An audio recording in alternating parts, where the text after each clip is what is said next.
toi, ici Mademoiselle Sou et aujourd'hui on va parler marqueur acrylique, on va plus précisément parler de nouveaux marqueurs acryliques de chez Arctic, donc c'est parti, on y va. Et oui, comme je vous l'ai dit et je vous le redis, c'est l'année des marqueurs acryliques, il y en a partout et la marque Arctic en font encore, ils font d'autres modèles, donc on va voir s'ils sont bien ou pas, qu'est-ce qui change des anciens, donc c'est parti.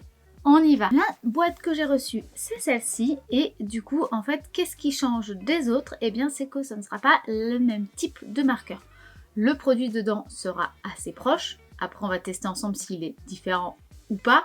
Mais en tout cas, la pointe et le packaging du manche va être totalement différent. Donc, on va voir ça ensemble.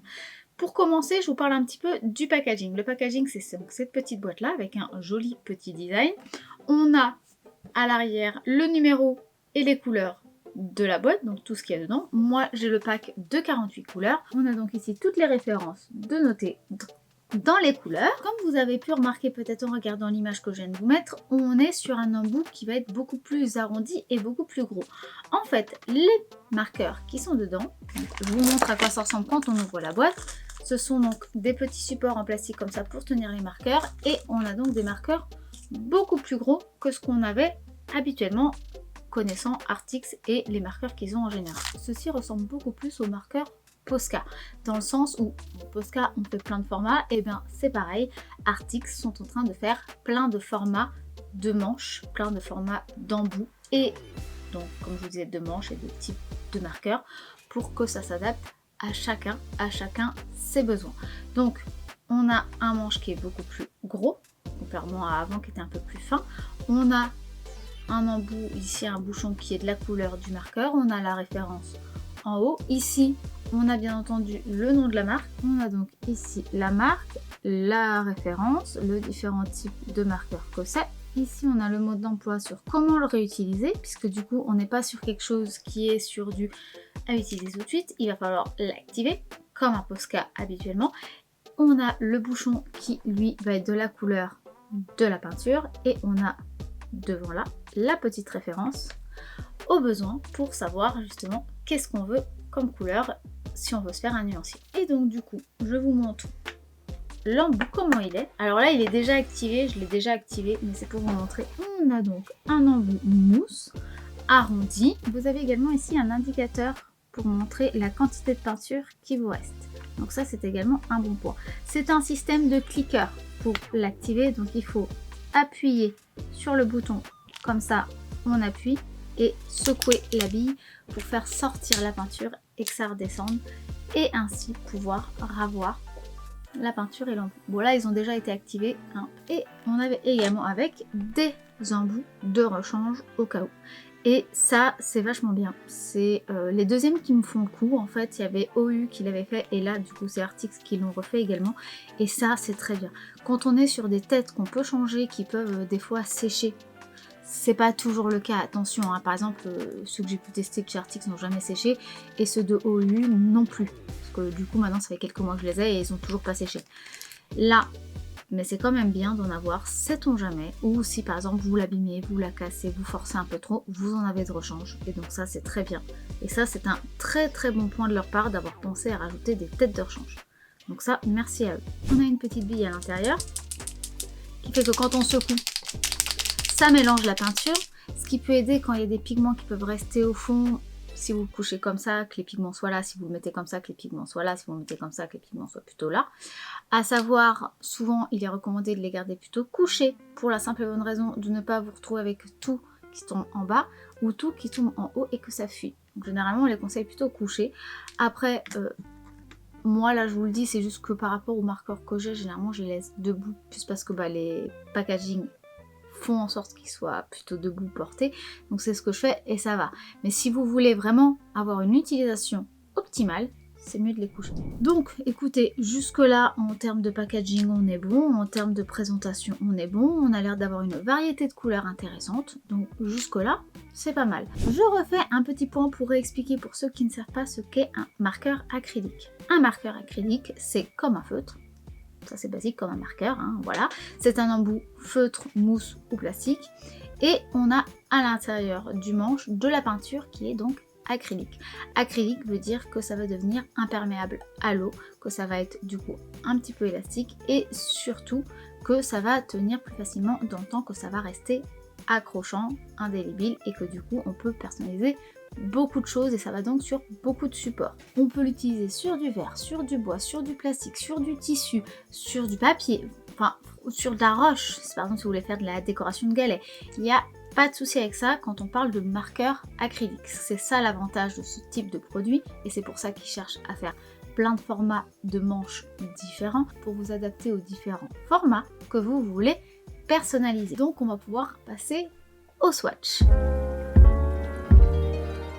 Pour les swatchs, petite nouveauté, je ne vais pas utiliser mon carnet I Love Art 2 du Jour des Beaux-Arts que j'avais acheté il y a quelques temps maintenant. Je vais utiliser un carnet de chez La Twitch que j'ai reçu il y a quelques semaines, que je vous ai parlé il y a quelques semaines quand j'ai testé les aquarelles Mei Liang. Je vais utiliser un swatchbook. Comme ça, ça va nous faire gagner du temps, ça va être pratique et surtout ça va être très propre. Donc on va tester ça avec. Comme il n'y a que 36 cases par page, j'ai décalqué de l'autre côté pour avoir les cases, pour ne pas utiliser trop de feuilles par produit et essayer d'utiliser qu'une feuille par vidéo pour essayer de l'économiser et le garder le plus longtemps possible parce qu'il n'y a, je crois, qu'une dizaine ou une douzaine de feuilles, donc j'ai envie qu'il dure un petit peu quand même.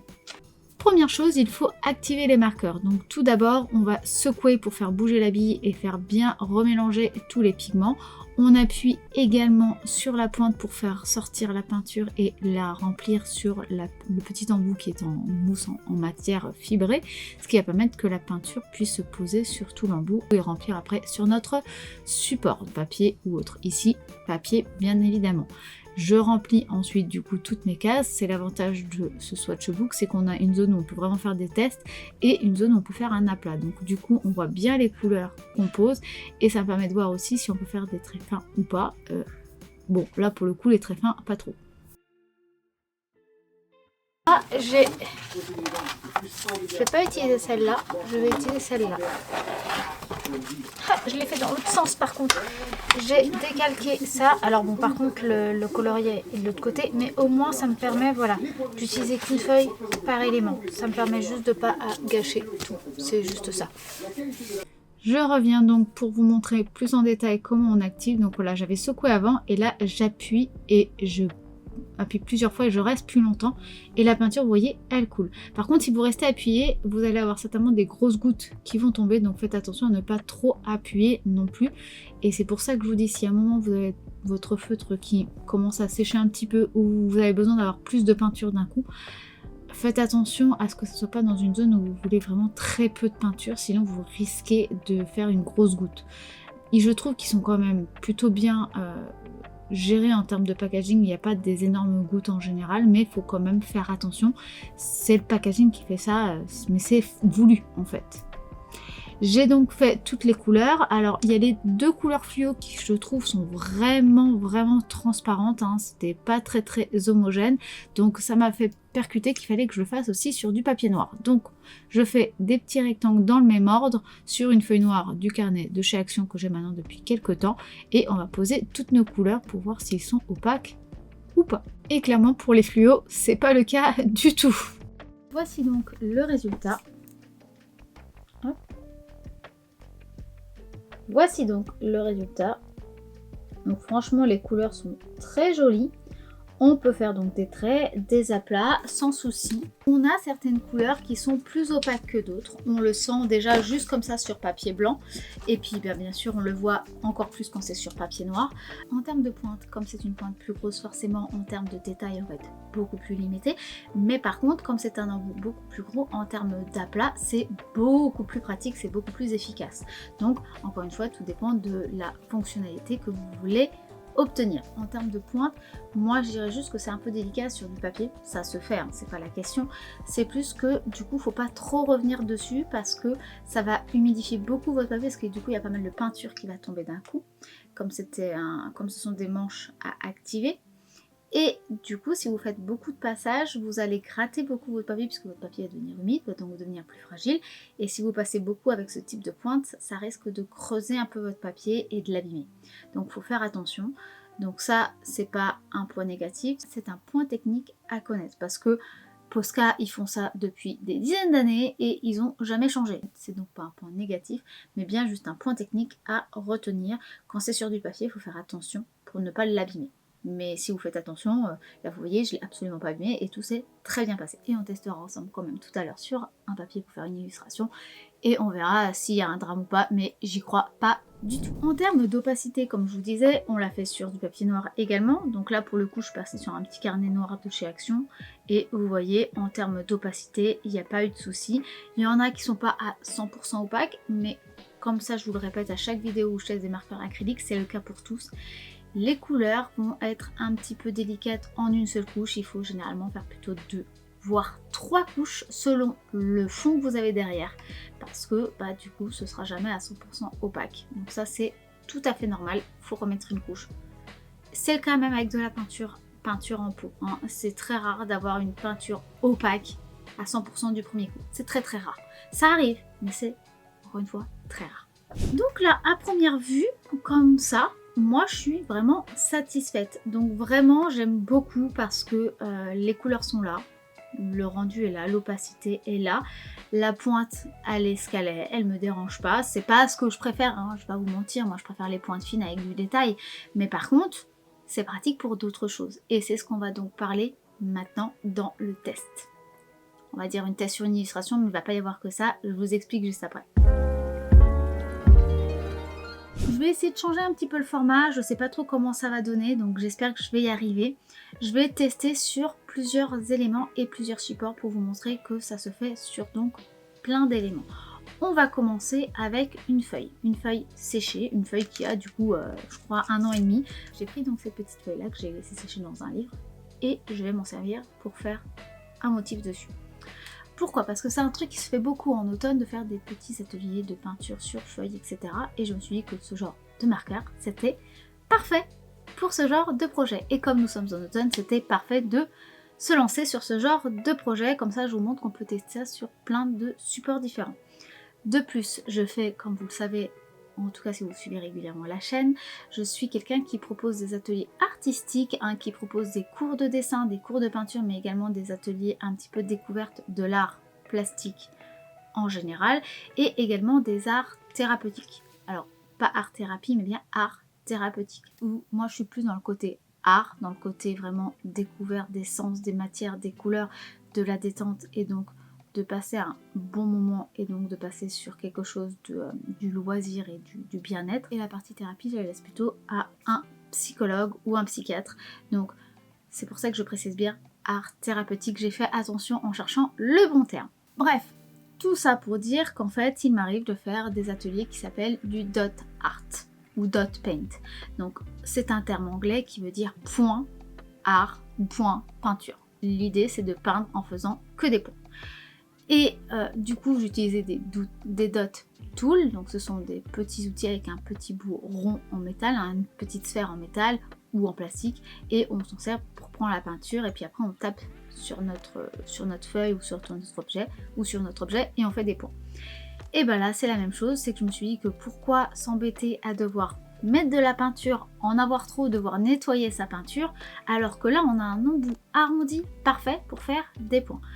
Alors bien entendu en fonction de comment on appuie ou comment on fait le cercle, on pourra faire des cercles plus ou moins gros et on sera limité par un certain format évidemment, mais je pense qu'on peut faire différents formats rien qu'avec une seule mine. Donc c'est ce que j'ai voulu tester avec ces feuilles et ça me permet de me dire que je pourrais les emmener pour faire mes ateliers.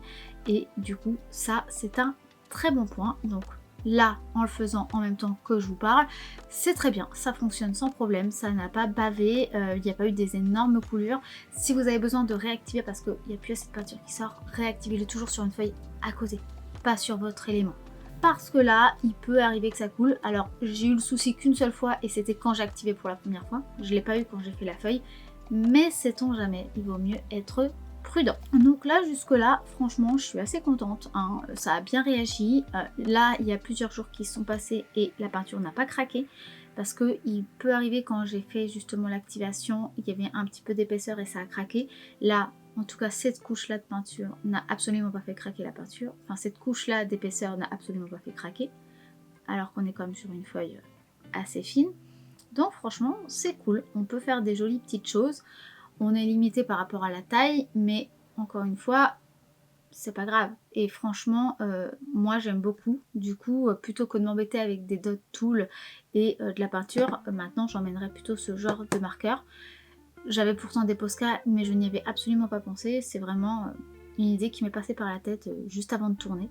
Et franchement, bah, je trouve que c'est bien. Mais également, je me suis dit, pour vous montrer, parce que je vous le dis, mais je vous montre pas vraiment beaucoup, qu'on peut le faire sur différents supports. Alors j'ai déjà testé sur une vidéo de le faire sur du verre et des plastiques, etc. Mais bon, je sais plus trop ce que je vous ai montré et surtout si vous vous en souveniez. Donc je me suis dit qu'on allait tester ensemble sur du verre et partir sur une idée d'upcycling. Donc l'upcycling c'est du recyclage d'objets qu'on va jeter. Donc là l'idée c'est de prendre un bocal. Donc là j'ai pris un bocal d'olive verte que j'ai lavé bien entendu avant de m'en servir, qui est propre, qui est sec et qu'on va personnaliser et je m'en servir pour faire un pot de pinceau ou un pot de crayon que j'utiliserai dans mon atelier probablement. L'idée c'était de faire des couleurs pour avoir un joli design et d'amener plusieurs couleurs pour voir si les marqueurs se posaient bien dessus et prendre des couleurs pastel pour voir si on pouvait avoir quelque chose d'opaque malgré tout. Et bien au résultat c'est que oui, franchement il a fallu 2 couches, je vais pas vous mentir mais ça je m'en doutais et je vous dis c'est pas la seule marque, c'est toutes les marques qui sont comme ça, c'est normal, c'est la peinture. Donc j'ai mis une première couche, encore plus il faut plusieurs couches parce qu'on est sur du verre et que donc en plus il n'y a pas un fond opaque, donc la lumière traverse et donc on voit encore plus le fait que ce n'est pas opaque à 100% et que ça casse bien le passage de la lumière. Donc on met 2 couches pour plus qu'on voit les traces de pinceau, ou plutôt les traces de marqueur. Donc j'ai fait mes 2 couches et ensuite j'ai rajouté une petite ligne blanche pour pouvoir avoir un petit effet volume un peu façon cartoon et franchement ça a très bien fonctionné. On peut superposer les couleurs que ça soit mouillé ou sec, on peut repasser donc dessus sans problème, on peut poser sur du verre. Pour l'enlever ça peut s'enlever si je gratte beaucoup. Après là si vous voulez que ça ne bouge pas il faudra vernir. Je l'ai déjà dit et je me répète, là ce sera pas la faute du marqueur mais bien la faute du support. Le support s'il ne boit pas comme du plastique ou du verre, eh bien ça restera en surface. Mais si là je coule de l'eau dessus, une fois sec, ça ne bougera pas, ça ne coulera pas, ça ne se transformera pas en des couleurs un peu transparentes, ça va se mélanger, ça ne bougera pas. Par contre, si on gratte et qu'on donne des coups dessus, ça va s'abîmer un petit peu, il va y avoir des petits stars comme on dit. Et pour éviter ça, il faut vernir. Mais ça c'est normal, ce n'est pas la faute du produit, c'est tout à fait logique en fait. Donc voici le résultat et franchement ça rend super bien, je suis vraiment contente. On a vraiment un truc très mignon, très pop. Et pour vous montrer ce que ça peut rendre, j'aurais peut-être pas dû prendre les pinceaux les plus grands que j'avais. C'était un peu bête parce que du coup je vais le mettre loin, mais voilà, l'idée c'est ça. Bon, c'est un peu grand. Attendez, je vais prendre justement des marqueurs du coup pour que ça soit mieux visible. Mais voilà. Voilà, comme ça on a voilà un pot avec les crayons dedans. On voit les crayons qu'on a dedans également, ce qui est pratique, mais on a une petite décoration qui est mignonne. Et du coup j'ai enlevé mes trucs et maintenant je ne sais plus où ils étaient placés. Zut. Là je me rends compte, la peinture est plus longue à sécher que les anciens marqueurs Artix, mais tout simplement parce qu'il y a plus de peinture qui sort d'un coup. En fait c'est ça l'avantage, c'est que pour recouvrir des surfaces grandes comme ça, il faut qu'il y ait quand même une certaine quantité de peinture qui coule. Donc en fait si on en met pas mal, et bien ça permet de remplir plus vite. Entre la taille de la pointe et qu'il y ait plus de peinture qui coule, c'est pratique. Donc dans un sens c'est très pratique, par contre il faut bien penser à laisser sécher, d'autant plus quand on a des petites rainures comme ça et qu'on veut mettre de la peinture dedans et que du coup il y a une surépaisseur. Malgré tout, là ça fait 2 jours et ça n'a pas craqué, donc c'est un très bon point. Donc ça veut dire que malgré qu'il y ait une épaisseur, ça ne craque pas forcément. Je retiens, ça c'est cool. Ça peut marcher également sur du tissu. Après je sais pas comment ça dure dans le temps, mais sachez que j'ai taché un vêtement avec et j'ai galéré à le laver tout de suite. Donc c'est que ça pénètre quand même vachement bien la fibre du tissu. Donc si vous le personnalisez, je pense qu'il n'y aura aucun souci. En fait ça tiendra quand même pas mal dans le temps. Et le mieux c'est de prendre après un vernis pour ou en tout cas un support médium pour le tissu, pour que ça permette de mieux peindre sur un tissu soit avant soit après pour vernir. Ce sera quand même un petit peu mieux pour être sûr que ça s'abîme pas trop dans le temps. mais je pense qu'il n'y aura pas vraiment de souci non plus sur la personnalisation de tissu. Et si ça vous intéresse que je teste aussi sur du tissu, bah dites-le moi et puis on fera ça ensemble, donc n'hésitez pas à le dire en commentaire. Dernier test, on va tester sur un carnet, sur du papier, et bah du coup on va tester sur le carnet de chez Artix. Trop qu'à faire, on parle de Artix, autant utiliser leurs produits. Donc je reprends leur carnet vert comme ceci que j'avais et on va faire un petit dessin. Comme j'ai fait différents supports, on va faire aussi un dessin très rapide, on va pas faire une énorme composition, donc ce sera un petit écureuil express. Alors, en termes de réalisation, il n'y a pas eu de souci, ça se pose bien. Après, comme je vous l'ai dit juste avant, comme il y a beaucoup plus de matière qui se pose, ça met beaucoup plus de temps à sécher et on peut aussi moins mélanger les couleurs trop régulièrement, puisque du coup, sinon, vous allez abîmer votre papier. Donc, il faut faire attention à trouver le bon dosage entre le mélange que vous pouvez faire, frotter mais pas trop le papier et en même temps attendre que ça sèche pour pas que vous mélangez vos couleurs quand vous ne voulez pas que ça soit mélangé.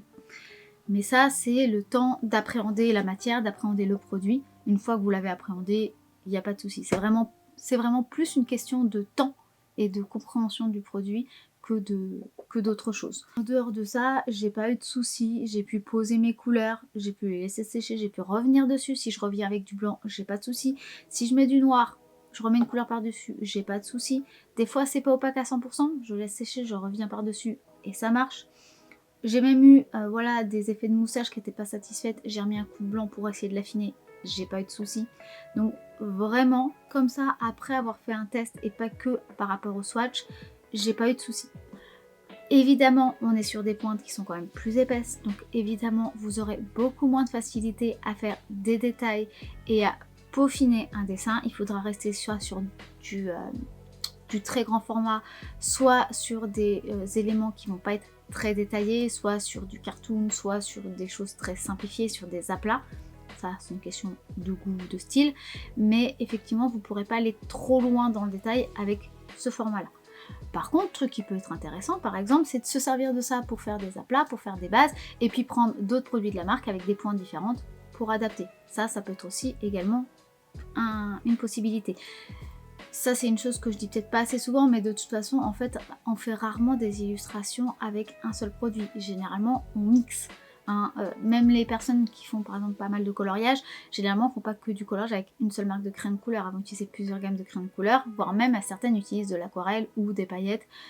Donc voilà, il faut bien vous dire qu'il ne faut pas forcément vous limiter à un format ou un type de produit. Il faut prendre ce qui vous convient par rapport à l'utilisation dont vous avez besoin. Mais bien entendu, il faut faire ça aussi avec le temps et votre budget. Donc ce petit écureuil qui est là est vraiment cool. Voilà, franchement je l'aime beaucoup. Je suis assez contente par rapport à la pointe. J'avais justement un peu peur. C'est aussi pour ça que j'ai fait différents éléments. C'est que j'avais peur de ne pas réussir à faire beaucoup de choses avec ce type de pointe. Je l'avais déjà fait avec les feutres de chez Action, mais ça avait été un carnage et j'avais pas mal touché avec des pinceaux. Donc j'avais un peu triché, donc là je savais que là je pourrais pas tricher parce que les produits ne seraient pas de mauvaise qualité. En tout cas j'avais pas vraiment de doute là-dessus et maintenant j'en ai pas. Donc je savais qu'il fallait que je reste sur quelque chose d'assez peu en détail et ça c'est un truc que j'ai du mal. Déjà je me retiens de peaufiner les illustrations à chaque fin de vidéo.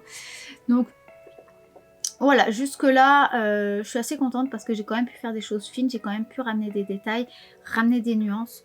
Donc en termes de dessin, ils sont également très bons. J'ai pas abîmé mon papier, donc ça veut dire que c'est aussi un bon point. Faut juste faire attention. Mais j'ai eu aucun souci. Donc mon avis final après tous ces tests, c'est que le produit est très bien. J'avais quelques appréhensions par rapport au fait que la pointe était épaisse et que c'était un peu une pointe comme Posca et que j'aimais vraiment beaucoup les pointes qu'ils avaient avant. Et du coup, j'avais un peu peur que ce soit un retour en arrière. Mais pas du tout. C'est-à-dire que déjà ils n'ont pas arrêté leurs autres gammes, c'est une gamme complémentaire, supplémentaire, donc ce n'est pas un retour en arrière, c'est juste un complément en fonction des besoins de chacun. Et c'est vrai que les autres pointes sont plus fragiles, on ne peut pas les changer, donc c'est très bien de leur part de proposer différents supports, différents éléments en fonction de ce qu'on a besoin de faire. Et du coup d'avoir des plus grosses pointes pour faire des plus gros aplats, pour pouvoir faire des matières un peu plus épaisses, c'est très bien. Donc franchement moi je suis très satisfaite, je suis très contente. Voilà, comme je vous le disais, j'avais quelques petites réserves au début et en fait très légères, mais j'en avais quand même. Et finalement elles ont toutes été annihilées par les expériences, les tests que j'ai eus. Je sais moi comment je vais pouvoir les utiliser dans le temps. Je pense même qu'il y aura d'autres idées qui me passeront par la tête au fur et à mesure des jours, des mois. Donc je suis très contente, ils sont très très bien. Et franchement, c'est un grand oui. Vous pouvez y aller, il n'y a pas de souci. Je vous mets dans la description de la vidéo et peut-être ici si j'arrive à avoir un code promo. Des fois je les ai un petit peu au dernier moment donc j'ai pas le temps de les mettre. Des fois je les ai à temps donc je les mets. Donc voilà, soit je vous mets un code promo ici si j'en ai un pour faire une réduction, soit je vous le mets dans la description de la vidéo. À savoir, généralement les codes promo sont accessibles pour leur site internet, pour le site internet Artix, pas sur leur boutique Amazon. Donc si vous voulez faire une belle commande chez eux, avoir une réduction, n'hésitez pas à aller plutôt sur leur site que sur la boutique Amazon. Parce que là du coup Amazon c'est aussi plus cher que sur leur boutique en ligne.